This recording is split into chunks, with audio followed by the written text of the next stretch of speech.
So now you can see here that there are total 6 eras: Azoic era, Archaeozoic era, Proterozoic era, Paleozoic era, Mesozoic era और Cenozoic era। तो बच्चों, हमारे पास ये जो total 6 era है उसमें से सबसे पहले बात करते हैं हम एजोइक एरा की।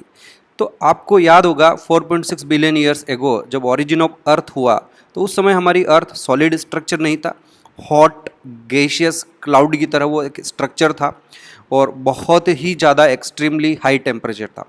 धीरे धीरे हमारी अर्थ जो है वो ठंडी होने लगी और जो मेटल है वो सेंटर में जाके कंडेंस होने लगे और सरफेस पर अर्थ की जो क्रस्ट है वो बनने लगी। तो ये जो पूरा टाइम है जिसमें अर्थ की क्रस्ट बनी, कूलिंग हुआ gradually and the formation of earth crust, यहाँ हम ये पूरा प्रोसेस जो हुआ है वो एजोइक एरा में हुआ है, फॉर्मेशन ऑफ अर्थ क्रस्ट। और इट इज़ ऑब्वियस कि इस समय तक ओरिजिन ऑफ लाइफ नहीं हुआ था and that is why this era is known as azoic era. तो शुरू का जो पहला 1 बिलियन ईयर हमारा था वो पहला 1 बिलियन ईयर जो हमारा ड्यूरेशन रहा है उसमें ये एजोइक एरा चलता रहा। और क्योंकि उस समय तक लाइफ ओरिजिनेट नहीं हुई थी इसलिए हमने इसको एजोइक एरा नाम दिया। ए मतलब एब्सेंट, जू जोइक मतलब लाइफ। उसके बाद हमारे पास दूसरा एरा आया और दैट इज़ अबाउट आर्कियोजोइक। और आर्कियो मतलब प्रिमिटिव, पुरानी, अर्ली, जोइक मतलब लाइफ। तो जो आर्कियोजोइक एरा है इसमें हमारा ओरिजिन ऑफ लाइफ हुआ। सबसे पहले लाइफ ओरिजिनेट हुई, पहली प्रोकैरियोटिक सेल जो भी बनी होगी और इवन जो पहली यूकैरियोटिक सेल बनी है वो भी इसी एरा में बन गई। और कुछ फोटोसिंथेटिक ब्लू ग्रीन एल्गा का ओरिजिन जो है वो भी इसी आर्कियोजोइक एरा में हुआ। बच्चों, आर्कियोजोइक एरा के बाद जो हमारा अगला एरा है वो हमारा, जो आप यहाँ देख सकते हैं, प्रोटीरोजोइक एरा है। ये जो प्रोटीरोजोइक एरा है बच्चों, इस प्रोटीरोजोइक एरा में जो लोअर इन्वर्टिब्रेट्स हैं उनका इवोल्यूशन हो चुका था। यानी कि हम बात करें प्रोटोजोआ बन चुके थे, प्रोटोजोआ से लेकर porifera, coelenterata, ctenophora, platyhelminthes, aschelminthes and even annelids तक के जो मेंबर्स हैं वो सब यहाँ तक प्रोटीरोजोइक एरा में बन चुके थे। कई सारी ब्लू ग्रीन एल्गी का फर्दर इवोल्यूशन हुआ है ना, नोट्स आप बना लेना, मैं हर चीज़ लिख नहीं रहा हूँ। ब्लू ग्रीन एल्गी का फर्दर इवोल्यूशन हुआ और इवन जो बैक्टीरिया है उनका भी इवोल्यूशन, तरह तरह के बैक्टीरिया भी यहाँ से बनने लगे। Different type of, there was a variety of bacteria in this proterozoic era. बच्चों, तो ये इस तरह से हमारे पास पहले 3 एरा कंप्लीट होते हैं। एजोइक में लाइफ नहीं थी, आर्कियोजोइक में ओरिजिन ऑफ लाइफ हुआ और यूनिसेलुलर ऑर्गेनिजम्स बने। प्रोटीरोजोइक एरा में मल्टी सेलुलर ऑर्गेनिजम्स का इवोल्यूशन होना शुरू हो चुका था। Now the point is that कि अब अगला जो हमारे पास एरा है बच्चों, उस अगले एरा को हम पेलियोजोइक एरा कहते हैं। पेलियोजोइक का मतलब, पेलियो वर्ड में पहले बता चुका हूँ, फॉसिल से रिलेटेड, स्टडी ऑफ फॉसिल्स को हम पैलेंटोलॉजी कहते हैं। तो एग्जैक्टली हुआ क्या है बच्चों कि पेलियोजोइक एरा से पहले के हमारे पास जो 3 एरा है, एजोइक एरा, आर्कियोजोइक एरा और प्रोटीरोजोइक एरा, इस एरा में जो कोई भी ऑर्गेनिजम्स बने हैं वो सभी सॉफ्ट बॉडीड है। उनके पास किसी तरह का स्केलेटल एलिमेंट नहीं है, उनके ऊपर कोई काइटिन का ऊपर शेल वगैरह या कैल्शियम कार्बोनेट का कोई शेल वगैरह, ऐसा कुछ भी नहीं है। तो ऐसे में हमारे पास प्रोटीरोजोइक एरा तक के जो मेंबर्स हैं उनका कोई डेफिनेट अच्छा हमारे पास फॉसिल रिकॉर्ड भी अवेलेबल नहीं है। अब हुआ क्या कि पेलियोजोइक एरा से आपके आर्थ्रोपोडा का इवोल्यूशन शुरू हुआ और आर्थ्रोपोडा में भी सबसे पहले जो ट्राइलोबाइट्स होते हैं, आपको याद होगा मैंने आर्थ्रोपोडा में पढ़ाया है, ट्राइलोबाइट्स वो आर्थ्रोपोड्स हैं जिनकी बॉडी में 3 लॉन्जिट्यूडिनल लोब्स होते हैं, ट्राइलोबाइट्स, और इनके ऊपर काइटिन का बना हुआ एक्सोस्केलेटन होता है, प्लस कई सारे जो जाइंट मोलस्कन्स थे उनका भी इवोल्यूशन इसी पेलियोजोइक एरा में हुआ। और हमारे पास इस एरा के जो एनिमल्स हैं इनके खूब सारे फॉसिल्स आज भी अवेलेबल हैं और इसी वजह से इस एरा को हमने नाम दिया पेलियोजोइक एरा। बच्चों, पेलियोजोइक एरा को हमने आगे अलग अलग पीरियड्स में डिवाइड किया है। उनके नाम बोल रहा हूँ मैं, Cambrian period, Ordovician period, Silurian period, Devonian period, Carboniferous period and Permian period. आपको अभी इनके नाम नहीं लिखना है। व्हाट आई वांट टू से कि पेलियोजोइक एरा का जो पहला पीरियड है वो है कैम्ब्रियन। सभी के नाम अभी मत लिखिए, आप सुन लीजिए मेरी बात को। जो पहला पीरियड है वो कैम्ब्रियन है। तो एग्जैक्टली इसके बाद इसमें 6 पीरियड और हैं जिनके बारे में मैं थोड़ी देर बाद में बात करूंगा। पर मैं ये कहना चाह रहा हूं कि पेलियोजोइक एरा का जो पहला पीरियड है कैम्ब्रियन, और इस कारण इस कैम्ब्रियन से पहले पहले के 3 जो एरा है, एजोइक एरा, आर्कियोजोइक एरा और प्रोटेरोजोइक एरा, इन तीनों एरा को हम कंबाइनली प्री कैम्ब्रियन पीरियड कहते हैं, प्री कैम्ब्रियन पीरियड कह देते हैं। ओके, जो कि इनफॉर्मल है बिल्कुल, बट हमारे लिए जो इवोल्यूशनरी पॉइंट ऑफ स्टडी, जो फॉसिल्स, पैलियोंटोलॉजी जो भी है, उन सब पॉइंट को अगर हम ध्यान रखें तो हमारे लिए ये पैलियोजोइक, मीजोजोइक और सीनोजोइक काफ़ी ज़्यादा इंपॉर्टेंट है, क्योंकि इनके हमारे पास सारे एविडेंसेस, इस टाइम पीरियड के सारे एविडेंसेस हमारे पास अवेलेबल है। उनसे पहले के नहीं है तो हम उन तीनों को एक प्री कैम्ब्रियन पीरियड मान के छोड़ देते हैं और ये मानते हैं कि इनसे पहले के जितने भी इवोल्यूशन हुए हैं, जो भी चेंजेस हुए हैं लाइफ में या जियोलॉजिकल चेंजेस हुए हैं, वो इन तीनों एरा में हुए होंगे, एजोइक एरा, आर्कियोजोइक एरा और प्रोटेरोजोइक एरा में। Is that clear? आया समझ में? तो इसीलिए आपसे कोई पूछे what is pre Cambrian period, तो पेलियोजोइक की स्टार्टिंग से पहले के जो 3 एरा है, एजोइक, आर्कियोजोइक और प्रोटेरोजोइक, को हम प्री कैम्ब्रियन कहते हैं। और प्री कैम्ब्रियन क्यों कहते हैं? क्योंकि पेलियोजोइक का पहला पीरियड जो है वो कैम्ब्रियन पीरियड है। Is that clear? अब जब ये बात आपको समझ में आ गई तो मेरे पास एक जियोलॉजिकल टाइम स्केल का यहाँ पर बना हुआ है, इसको आप ध्यान से देखिए बच्चों। तो आप इसको ध्यान से देखिए, यहाँ आप देख सकते हैं कि सबसे पहले हमारे पास ये डिफरेंट एरा है। यहाँ ऊपर आप देख सकते हैं कि ये एरा बना रखे हैं। फिर ये ईयर्स इन मिलियन, इनको आपको याद रखने की ज़रूरत नहीं है। और उसके बाद हमारे पास ये पीरियड्स हैं, कुछ ये एपॉक्स हैं, और हम यहाँ ये भी देखेंगे कि इसमें ये जो डिफरेंट पीरियड और एपॉक्स हैं उसमें फौना में क्या चेंजेस हुए हैं, यानी कि एनिमल्स में क्या क्या चेंजेस हुए हैं, और फ्लोरा यानी कि प्लांट्स में क्या क्या चेंजेस हुए हैं। Let's come to the point. आपको शायद अच्छे से दिखाई नहीं दे रहा होगा स्क्रीन पे, तो मुझे इसको थोड़ा जूम भी करना पड़ेगा। हम सबसे पहले यहाँ नीचे की ओर चलेंगे और ये देखिए हम शुरुआत कर रहे हैं प्री कैम्ब्रियन से। तो यहाँ जो ये लिखा हुआ है प्री कैम्ब्रियन लिखा हुआ है। अब आप जानते हैं कि इस चार्ट में प्री कैम्ब्रियन का फर्दर डिवीजन नहीं कर रखा है, ऐसे जनरली नॉन स्पेसिफिकली अपर, मिडल और लोअर लिखा हुआ है। पर हम जानते हैं कि प्री कैम्ब्रियन कोई छोटा पीरियड नहीं है, बल्कि पूरा जो है एक 3 एरा इसमें हमने इंक्लूड किए हैं, एजोइक एरा, आर्कियोजोइक एरा और प्रोटेरोजोइक एरा। और इनके बारे में मैं आपको यहाँ नीचे की ओर पहले बता चुका हूँ कि जो हमारा प्री कैम्ब्रियन है उसमें ये आप यहाँ देखिए कि एजोइक एरा, आर्कियोजोइक और प्रोटेरोजोइक, और अब तक यहाँ पर ब्लू ग्रीन एल्गी, बैक्टीरिया और इवन एनिलिड्स का इवोल्यूशन भी इस पीरियड तक हो चुका है।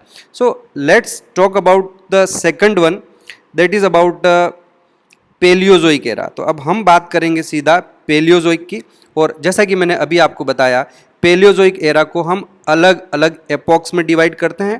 पहला इसका एपॉक जो है वो, सॉरी एपॉक नहीं, हम इसे पीरियड्स में डिवाइड करते हैं। जो पहला पीरियड है वो एक कैम्ब्रियन, दूसरा ऑर्डोविशियन, तीसरा सिल्यूरियन, चौथा डेवोनियन है, पांचवा कार्बोनिफेरस है, और 6 जो है हमारे पास वो पर्मियन पीरियड है बच्चों। ओके, इस पर्मियन को आगे पेनिनसिल्वेनियन और मिसिसिपियन में डिवाइड करते हैं, लेकिन ये आपको इतना याद रखने की ज़रूरत नहीं है।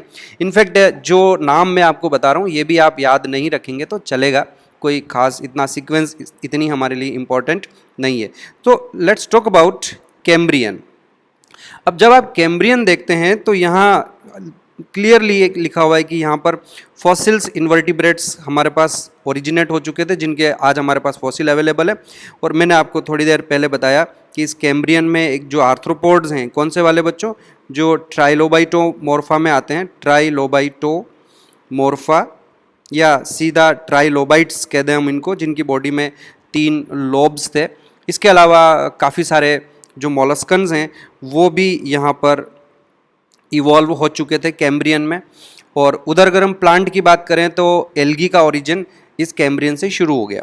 उसके बाद आया ऑर्डोविशियन, इसमें भी डोमिनेंस ऑफ इन्वर्टिब्रेट्स लिखा हुआ है देखिए, और appearance of first land plants, यानी कि एल्गी से जो हमारे ब्रायोफाइट्स हैं उनका धीरे धीरे एकदम एग्जैक्टली ब्रायोफाइट्स तो नहीं कहेंगे, लेकिन ब्रायोफाइट्स के जो एंसेस्टर हैं जो लैंड पर धीरे धीरे जिन्होंने अपनी प्रेजेंस शो करी, उनका इवोल्यूशन यहाँ से शुरू हुआ।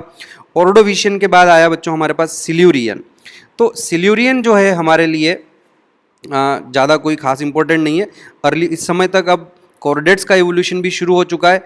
अर्ली जो फिशेज़ हैं, पर्टिकुलरली जो जॉलेस फिशेज़ हैं, तो उनका इवोल्यूशन यहाँ से शुरू हो गया है। हम लिख सकते हैं जॉलेस फिशेज़ जो हैं वो यहाँ इवॉल्व होने लगी इस पीरियड से। और नॉट ऑर्डोविशियन, सिल्यूरियन में लिखना है मुझे, इसको आप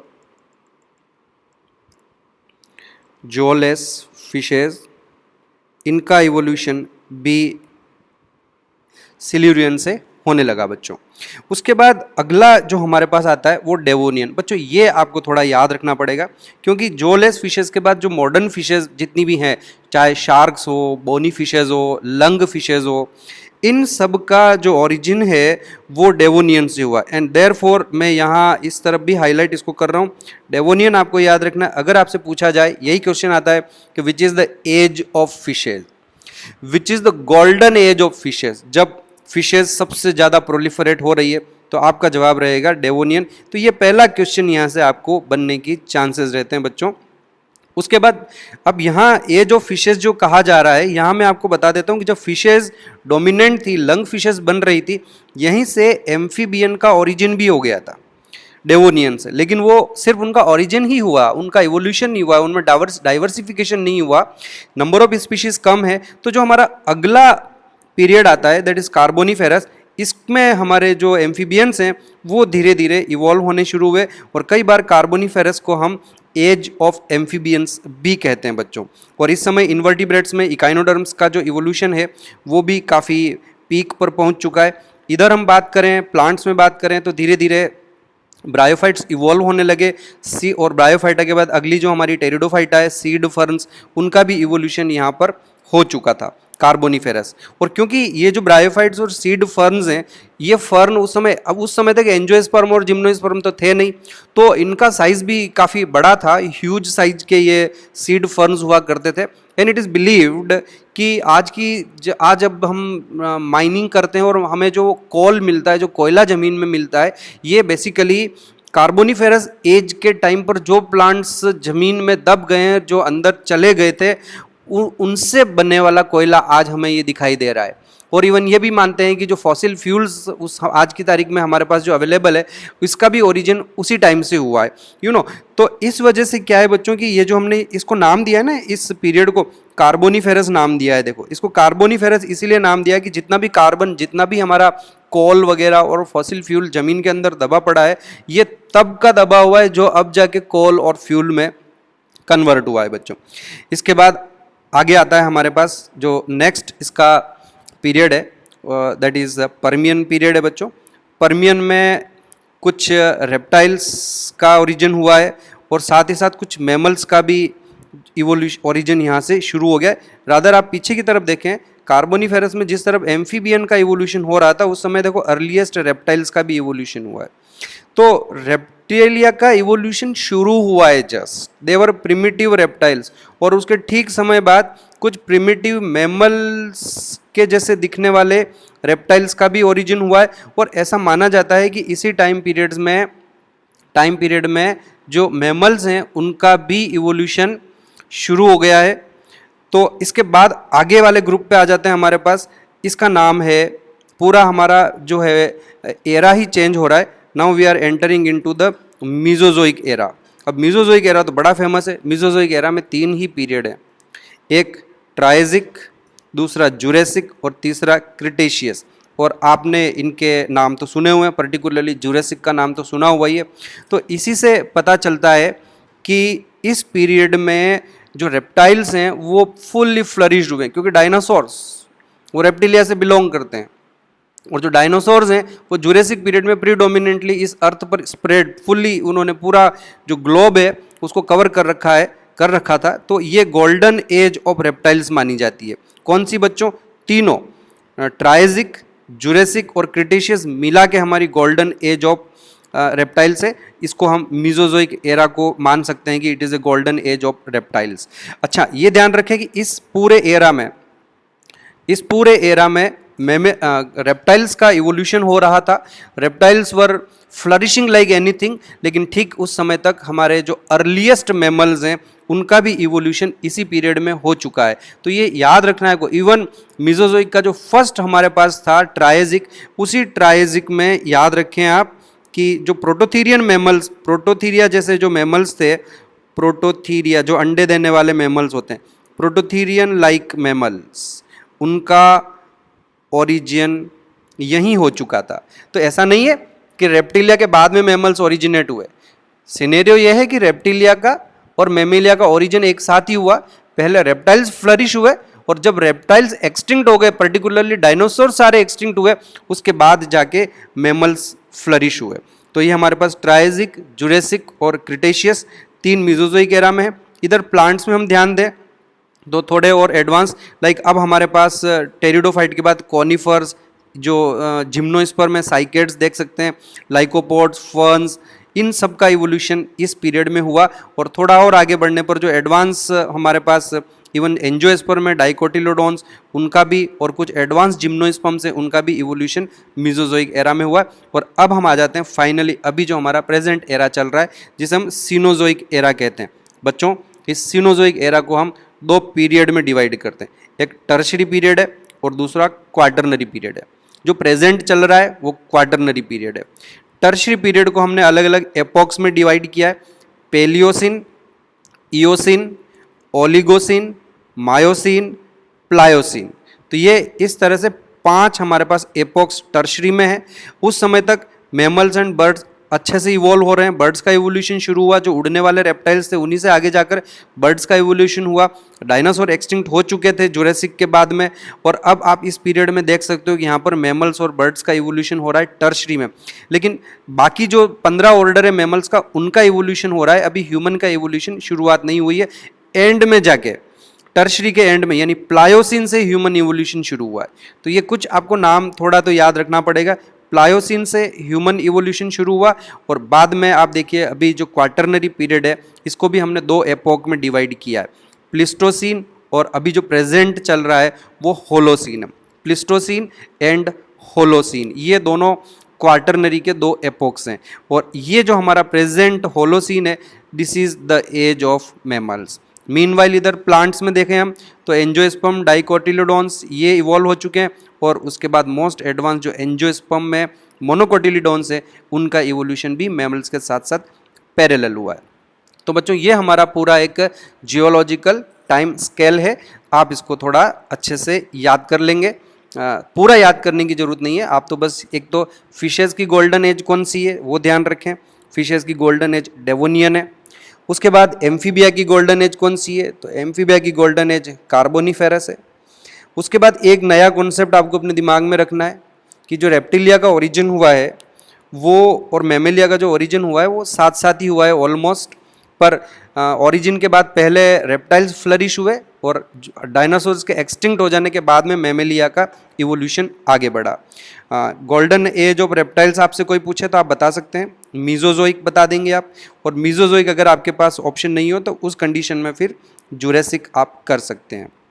प्रेजेंट क्या चल रहा है वो भी हमें याद रखना है। प्रेजेंट एरा जो है वो सीनोजोइक एरा है। इस सीनोजोइक एरा को 2 पीरियड में डिवाइड किया है, टर्शरी और क्वाटरनरी। टर्शरी में 5 एपोक्स हैं, Palaeocene, eosin, Oligocene, myosin, Pliocene. ठीक है, ये याद रहे तो अच्छी बात है, नहीं याद रहे तो कोई बात नहीं। क्वाटरनरी में हमारे पास 2 एपोक्स हैं, प्लिस्टोसिन, और रिसेंट जो अभी चल रहा है वो है होलोसिन। तो एटलीस्ट आपको इतना तो याद रहना ही चाहिए कि प्रेजेंट एरा कौन सा है तो आप बता सकें सीनोजोइक है, प्रेजेंट पीरियड कौन सा है तो आप बता सकें क्वाटरनरी है, और प्रेजेंट एपोक कौन सा है तो आप बता सकें कि प्रेजेंट एपोक जो है वो होलोसिन है, जो कि एज ऑफ मैमल्स है। पर्टिकुलरली मैमल्स में भी सबसे ज़्यादा फ्लरिश जो अभी कर रहा है वो ह्यूमन कर रहा है, तो इसलिए ये अभी मेंटल एज चल रही है, क्योंकि ह्यूमन का जो ब्रेन है वो सबसे ज़्यादा डेवलप्ड है, therefore we also call it age mental age. तो बच्चों, इसी के साथ ये जियोलॉजिकल टाइम स्केल में ख़त्म करता हूँ। इसमें कुछ पॉइंट हैं वो आप याद रखें। Thank you very much.